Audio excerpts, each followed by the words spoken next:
What is up guys, Sharpwind here, and today I was supposed to fix my idle motion tutorial because we can all agree that the last one kinda sucked. The end result looked kinda ugly, plus I started doing things that weren't even connected to idle motion. Like, I don't know, what was I thinking, but I need to fix it. I was gonna do it today, but a lot of you guys wanted me to make a video about this new update 1.2.2. It seemed to confuse a lot of people, and a lot of people don't know how to use the new features. Don't worry, I'm here to break it down. But before I do, I want to ask you to show me your support by liking the video and subscribing if you're interested. I have a whole lot of Mine Imator tutorials just for you. Hey, while we're at it, why not follow me on social media to get to know the more personal me, as you would say. But all that aside, let's begin, because I'm sure there's a lot of confusion for me to solve here. I have already added a scenery for us to test. So the first thing on the list is transparent block texture filtering. Let's see what that actually does. If I click this gear icon, I'm gonna open up my settings, and under graphics, there is a texture filtering level, and there's a new option here for transparent block texture filtering.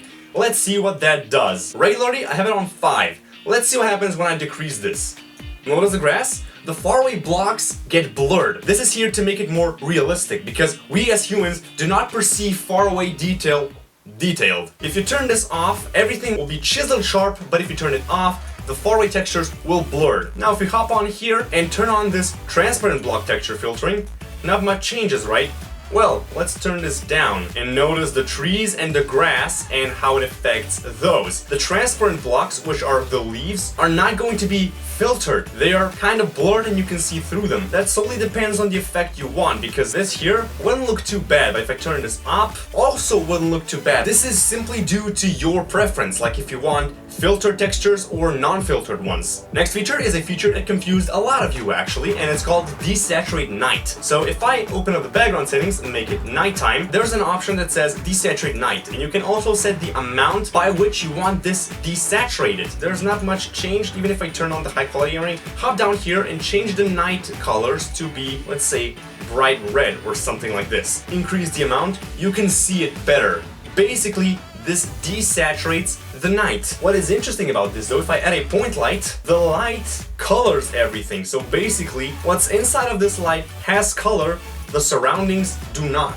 Next feature requires me to add a camera to the scene. Now, I'm pretty sure most of you are already well known with the depth of field. Blurs the background. So if I come down here for you to have a comparison, which for the blurred and non-blurred areas, blur size, fade size, range, all of those contribute to how much you want your footage to be in focus and which parts you want blurred. Kinda like my camera right now. This fringe option here kinda makes things complicated. The fringe option is nothing else than something called Chromatic Aberration. If you're familiar with photography, you've probably heard of this term before. Let me explain. In art class, you probably heard there are 3 elementary colors: cyan, magenta, and yellow, which is right. But light uses 3 other values: red, green, and blue, also known as RGB. So red, green, and blue are nothing more than parts of the light spectrum we can see, but they have different wavelengths. Red has the slowest one, blue has the highest one. And with old cameras, which are not as accurate as today's cameras, some lenses are built improportionally, and the red and blue lights kind of offset a bit. So basically, you have one image here, and then the exact replica of the image, except it's red, slightly offset, and then blue as well.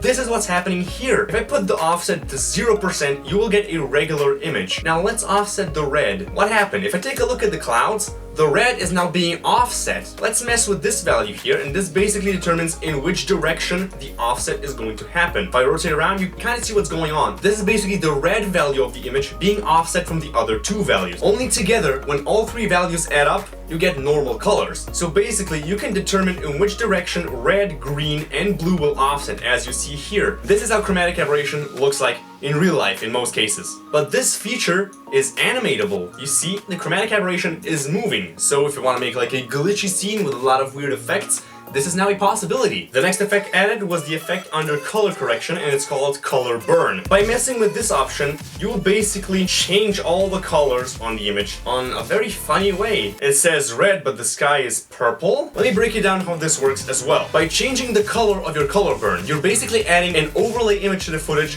with a certain blend mode applied. So if I put this to red, this is not a solid red color because you won't see anything. All the colors in terms of math get applied the same amount of red in specific areas. I believe this is in overlay blend mode, but I'm not sure. Nimi's gonna have to answer that one. But for people who don't do multimedia professionally, it's basically something to change the colors of your animation. Keeping it white will, of course, reset everything. Next was something called film grain, and this also confused some people. Let's see what it does. Let's break it down piece by piece. If we add strength, you see the effect is much stronger. Of course, this goes down to the negative way as well. So basically, what's happening is some sort of noise on the image. Let's crank the saturation a bit. So you see, it is noise, and the size determines the size of the pixels, and this is basically it. This looks like an old movie. Noise grains on the image. This is basically it. Don't do this, and don't do this. The next feature is really interesting. Let me make something. What I have here is 6 cubes locked onto one another in a tower. So if I move this one, they all move. If I move this one, they all move. In my 11 useful tips from Mine Imator, I showed you how to make a nice overlapping action for a tentacle, which was not my example, by the way, not my fault. This is now much easier. Let's select all of them, and in the inherit options, there's now an option for inherit select. What happens now? If I click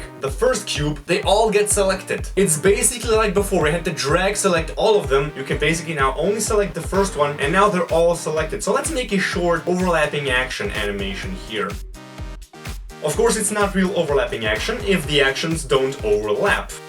Playing this, making overlapping action has never been easier. And this actually brings me to the next feature, which is this little icon. Repeat the animation while animating keyframes seamlessly. You guys were confused about this one as well. Let me show you how this works in practice. This example here is perfect. If I turn this on, repeat animation after the marker, what happens is this. After the end, it simply resets, and that's it. If I turn on the seamless one, watch closely what happens at the end.